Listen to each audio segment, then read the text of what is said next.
महावितरण कर्मचाऱ्यांचा धिक्कार असो, महावितरण कंपनीचा धिक्कार असो, वायरमॅन कर्मचाऱ्यांचा धिक्कार असो। जय भवानी, जय शिवाजी, हाय हाय एमएससीबी, हाय हाय एमएससीबी, हाय हाय। येवला शहरातील निखल गल्ली, पिंजार गल्ली, बुंदेलपुरा भागात गेल्या काही दिवसांपासून वारंवार वीज पुरवठा खंडित होत असल्याने नागरिक त्रस्त झाले आहेत। विशेषतः नळाला पाणी पुरवठ्याच्या वेळेसच वीज गायब होत असल्याने नागरिकांची मोठी गैरसोय होते।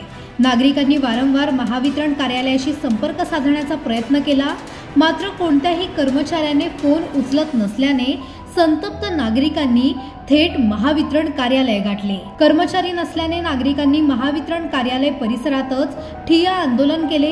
यापुढे वीज पुरवठा सुरळीत न झाल्यास महावितरण कार्यालयास टाळे ठोकण्याचा इशारा संतप्त नागरिकांनी दिलाय। गेल्या 2 ते 3 वर्षापासून आमच्या भागात निलगल्ली असो, गुजरवाडा असो, कासर गल्ली असो, पिंजार गल्ली, बुंदेलपुरा या भागात पाणी आल्यानंतर लाईट लगेच फेज जातो। कुठल्याही कर्मचाऱ्याला इथं संपर्क केला, अधिकाऱ्याला संपर्क केला तो कोणी अवेलेबल नसतं, यांचे फोन बंद येतात। आज अक्षरशः पाणी आलेले आमच्या भागात। पाणी आल्यानंतर आम्ही सर्वजण यांचे फोन लागत नाही म्हणून आम्ही ऑफिसला संपर्क करण्यासाठी आलो, पण ऑफिससुद्धा सुरसुराट आहे, कोणी त्या ऑफिसमध्ये नाही आहे। ही वीज जो विषय आहे तो अति आवश्यक याच्यात तो असलेला विषय आहे, पण इथल्या अधिकारी कर्मचाऱ्यांना कुठल्याही प्रकारच्या याचं गांभीर्य नाही। त्यामुळे आम्ही आज ठिय्या आंदोलन केलेलं आहे।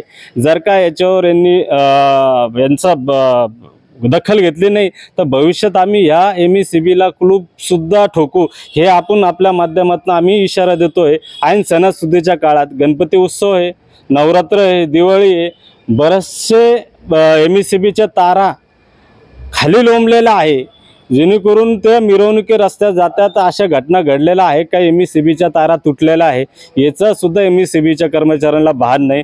माझा आपल्या माध्यमातून त्यांना इशारा आहे का तुम्ही ह्या गणपतीच्या आधी केले नाही काम तर निश्चित आम्ही याच्यापेक्षा मोठं स्वरूपात आंदोलन उभं करू।